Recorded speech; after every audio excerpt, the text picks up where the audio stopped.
Hello সব্বাইকে, সবাই কেমন আছো? আশা করি খুব ভালো আর আমিও খুব ভালো আছি। চলে এসেছি আবার একটা ছোট্ট মিনি ব্লগ নিয়ে।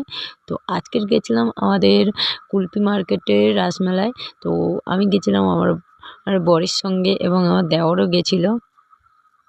তো এটা গেট, তো চলো যাওয়া যাক মেলার ভেতর। মানে আজ আমি খুব খুশি, আমার প্রথমবার আমার বরের সঙ্গে আমি মেলায় বেরিয়েছি ঘুরতে।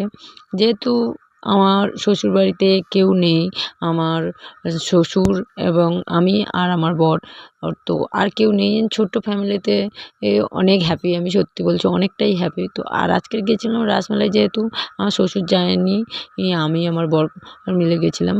এখানে আমার বরের হাসিটা জাগলো, যে আমি ভিডিও করতেছি আমার বর কি হাসতেছে, আর এই যে ক্যামেরাটা ধরেছে না ভিডিও করে করে যাচ্ছে, এটা হচ্ছে আমার দেওর। আমার দেওরকে কি সুন্দর দেখতে, তাই না?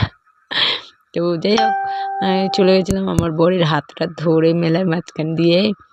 ভাই কত দোকান বসেছে, আমার বরকে গেলে দেখে দেখে নিয়ে যাচ্ছি, যে যাওয়ার সময় এটা কিনবো ওটা কিনবো। যাই হোক, এটা কিনবো ওটা কিনবো করতে করতে এ চলে গেছিলাম মন্দিরের দিকে। আর তোমরা দেখো খালি মন্দিরটা কত সুন্দর, মানে সত্যি বলতে ঠাকুরটা এত সুন্দর হচ্ছে না, ক্যামেরা এতটা বোঝা যাচ্ছে, কিন্তু সামনে থেকে দেখলে এতটা সুন্দর না, মানে যেন সারাক্ষণ তাকিয়ে থাকে আমার মনে হচ্ছে। আর এইদিকে কয়েকটা সিনারিও করেছিল ওর সাইডে, ব্যাক সাইডের দিকে, কিন্তু আমার পুরো বলতে গেলে সিনারি তুলিনি, 3-4টা সিনারি তুলেছিলাম।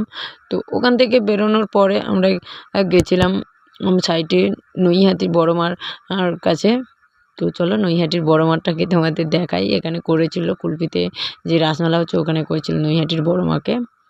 দেখো কি বলছে, মানে আমাদের মানে সবাই, আমার শুধু নয়, আমার মানে সবাই যারা যারা গেছে সবাই বলতেছে সত্যি ঠাকুরগুলো অনেক সুন্দর হয়েছে, অনেক অনেক সুন্দর। নৈহাটির বড় মাটা তো চোখের পাতাই ফেলা যাবে না, যে এত সুন্দর ওর মাটা হয়েছে, এই বড় মাকে মানে।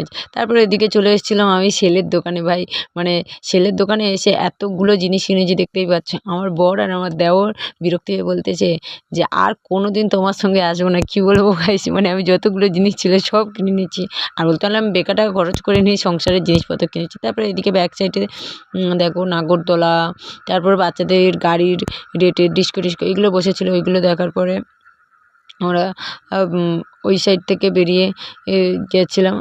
আর এই পাশে দেখো ডিস্কোটা, ভাই ডিস্কো চড়ার খুব ইচ্ছে ছিল, কিন্তু আমার বর আমাকে চড়ায়নি, বলে পরের দিন আসি, পরের বারে চড়াবো। আর এদিকে মকটল বসেছে, সেটাও খাবো, তাও খেতে দিলেন, মানে কেমন মানুষ ভাবো। নিয়ে গেলে লাস্টে ফুচকা দোকানে ফুচকা খাওয়াতে, ফুচকা টুচকা খাওয়ার পরে চলে এসেছি চিকেন পকোড়া খেতে, আর আমি আমার বরকে খাইয়ে দিচ্ছি। দেখো